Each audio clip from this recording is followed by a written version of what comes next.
Hello guys, welcome back our channel Rita's kitchen and blogs. তো guys সবাই কেমন আছো? আশা করছি সবাই ভালো আছো। আমিও খুবই ভালো আছি। তো সবাইকে জানাই গুড মর্নিং, সুপ্রভাত। সবাই কেমন আছো?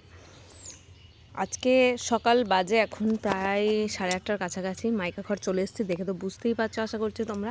মাইকা ঘর মানেই তো 8টা বার লেট নাইট ঘুমানো, মর্নিংয়ে দেরি করে ওঠা। তো চলো প্রথমে ব্রাশটা করে নিই, তারপর ফিরে আসছি। তো ব্লগটা আজকে কেন শুরু করলাম সেটাই তোমাদেরকে জানানো হয়নি। আজকে ছিল একটা স্পেশাল ডে আমার জন্য। তো এর আগে স্বাদের ভিডিও তো তোমাদের সঙ্গে শেয়ার করে নিয়েছি, দেখতেই পাচ্ছ আমার চোখ মুখ খুলে গেছে, এত ঘুমিয়ে ফেলেছি। তো এখানকার সকালটা একটু অন্যরকমই হয়, যেহেতু বাপের বাড়ি বেলা করে ঘুম থেকে ওঠা হয় সেই জন্য। তো যাই হোক, ব্রাশ ট্রাশ করে ফ্রেশ হয়ে নিয়েছিলাম, আর এদিকে গিয়ে চা বসাবো। চাটা খেয়ে নিয়ে ফিরে এলাম। তো দেখো ফিরে এসেছি, স্নান হয়ে গেছে আমার। এখন বাজে 11টা থেকে 11:30টার কাছাকাছি।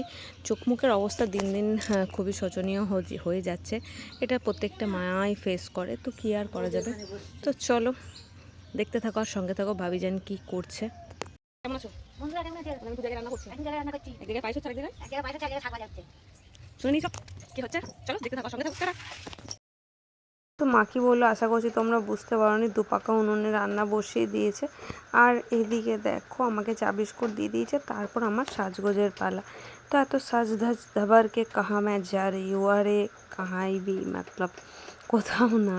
আজকে হচ্ছে আমার 9 মাসের স্বাদের অনুষ্ঠান। তো তার জন্যই প্রথমে বৌদি তো আলমারিটা খুলে দিয়েছিল, কোন শাড়িটা পরবো করে বুঝতে না পেরে এই নতুন শাড়িটা আমাকে বের করে দিল আর বললো এটা পরে নাও ঝটপট। তো যাই হোক, বৌদির শাড়ি পরিয়ে সুন্দর করে সাজিয়ে দিয়েছে। যেহেতু ভীষণ পরিমাণের গরম, তাই হেভি সাজ আমি সাজিনি সত্যি কথা বলতে। তারপর একে একে সবাই চলে এসছে যেহেতু। তারপর পাশের বাড়ি, এটা হচ্ছে নাতি আর এটা হচ্ছে আমার ভাইজি। তো আমাদের ভিজিয়ে খাওয়ানোর নিয়ম ছিল, এই দেখো বুঝতেই পারছো, ওই দুধ দই চিড়ে কলা এসব হ্যাট্টা ভ্যাট্টা দিয়ে। এটা আগে দিল আমার জারতুতো বৌদি, তারপর এটা ছিল আমার নিজের বৌদির। আমার মা ওদিক থেকে আমায় হাওয়া করে যাচ্ছে, প্রদীপটা নিভে যাবে সেই কারণে টেবিল ফ্যানটা চালানো হয়নি। যাই হোক, এইভাবে স্বাদের অনুষ্ঠানটা মোটামুটি শেষ করা হলো। টাটা। তারপর সবাই খেতে বসে পড়েছিল, পুচকি পাচকাগুলোকে খেতে দিয়ে দিয়েছিল, আমারও খাওয়ার পালা। তো আজকে মেনুতে কি কি হয়েছিল সেটা তোমাদেরকে জানানোই তো হয়নি।